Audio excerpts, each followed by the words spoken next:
This is a download from the BBC.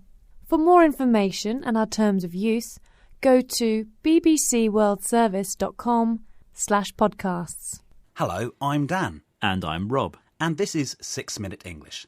This week we're talking about cybercrime. Yes, cybercrime. It's something we're hearing more and more about. This is crime that takes place over a computer network. Rob, have you ever been the victim of cybercrime? Well, I don't think so. I always use security software on my computer and keep all my passwords private. That's a good idea. I do the same, but it still seems possible for hackers to access our computers. More on that in a minute, but first I have a question for you, Rob. Thought you might. Well, here goes. According to a recent UK government study, how much does cybercrime cost the UK economy? Is it A, £27 million a year, B, £27 billion a year, or C, £270 billion a year? I'd take a guess at £27 million a year. OK, well, as usual, I'll tell you the correct answer at the end of the programme. Now let's talk a bit more about what's happening in the world of cybercrime. This online crime is becoming more commercialised, and this is what experts were recently discussing at a meeting in London.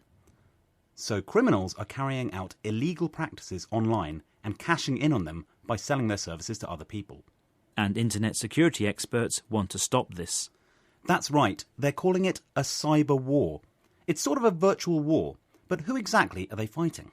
Well, it's computer hackers, many of whom are teenagers working on the computers at home. But there's a worry their work is overlapping with the world of criminal networks. And Charlie McMurdy of the Police Central E-Crime Unit says this work is international. Every investigation has international aspects to it. You don't have to, like your old, say, the armed robbery team who used to meet in the dark and dangerous pub. Well, on the internet, you can meet virtually and work as a criminal enterprise, even though you're in different parts of the world. Charlie McMurdy says cybercrime is different from old-fashioned crimes. Criminals can meet virtually anywhere and work as a criminal enterprise, like a business. So they meet virtually. They don't meet physically, face-to-face, but they communicate via the internet. Yeah, it's a big problem. Did you know there are 9 new unique threats detected every second in cyberspace? Wow, that is a lot. And what exactly do they do? Well, they're hijacking or taking over home computers and turning them into botnets. Botnets? Tell us more about that, Dan. Well, these are networks of computers taken over by hackers and used for malicious purposes. They infect the computers with software that enables them to control them remotely. And this sort of activity is becoming more commercialised. It is.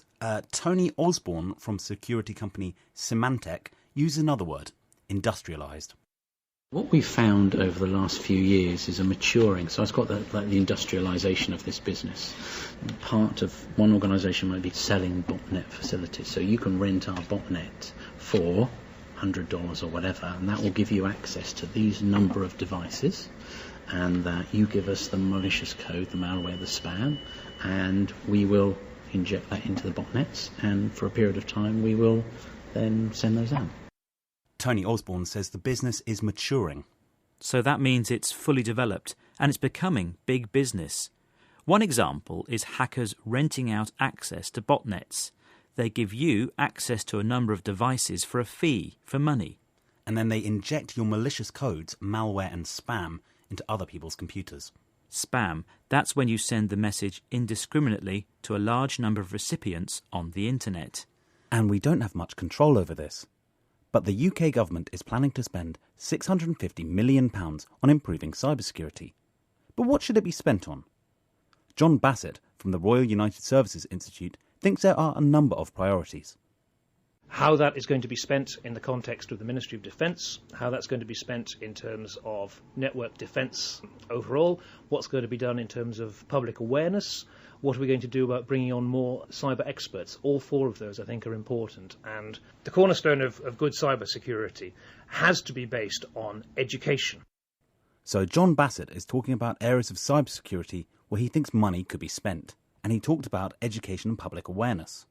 Public awareness is all about educating people on good cyber security.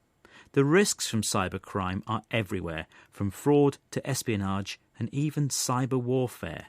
It seems to be the big crime of the 21st century, and it's costing us a lot of money.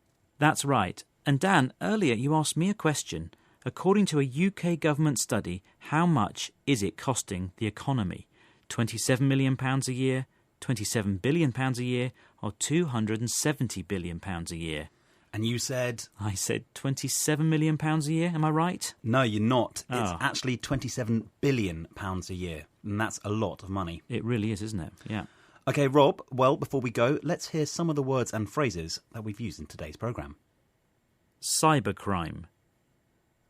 Hackers. Commercialised.